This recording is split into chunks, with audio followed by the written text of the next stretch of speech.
Justin Baldoni's brilliant lawyer, Brian Friedman, has just given another podcast interview, and it's juicy.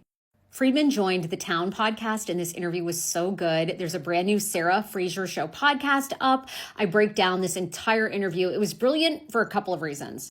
So number one, Friedman, of course, who's like a household name, in this interview, he and Matthew, the host, are actually friends. So it almost seemed like this was set up that Matthew was going to ask him every single question that Lively and her team have tried to cast doubt on Justin Baldoni and Wayfarer Productions, saying things like, okay, how are you really going to win a defamation case against the New York Times? Like, it's very hard to win that case because the press has, the freedom of speech behind them. And Friedman acknowledges that, yes, it's going to be difficult to win that case, but by the New York Times editing out those emojis in the text messages, and they allege that they've reviewed thousands of text messages, that they really altered the story, which was not right. He also says that essentially they gave Justin Baldoni such little time to respond that the moment they dropped that article, they knew it was going to defame him. They knew his life would be over. They reached out to Baldoni on a Friday night on a holiday weekend to try to get a comment.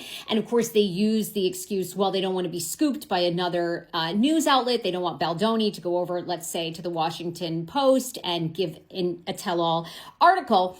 But I really love the way Friedman laid out that he believes he has a case and his clients have a case against the New York Times. The other thing that kind of made headlines, because this interview is only about 4 days old, was, did Friedman refer to Blake Lively as a victim?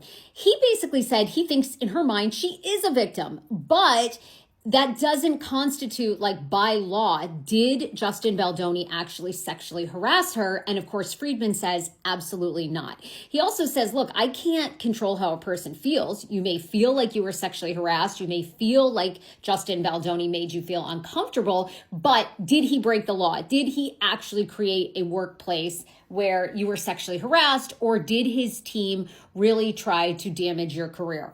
Loved all of that. Then also Friedman wraps up, and again, I cover a lot of other details on the podcast today. You can go and find the Sarah Fraser Show pod everywhere pods are played. I do a daily pop culture show with what's happening. But the other thing is also Matthew, I love the host. He grills Friedman and he goes, who's paying your bills, Fried?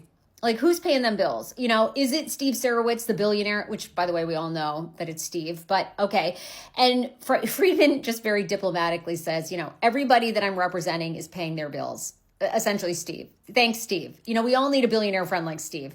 And then Matthew ends it and he goes, I think you're settling, which Matthew, thank you, from the Town podcast. I think they're settling too.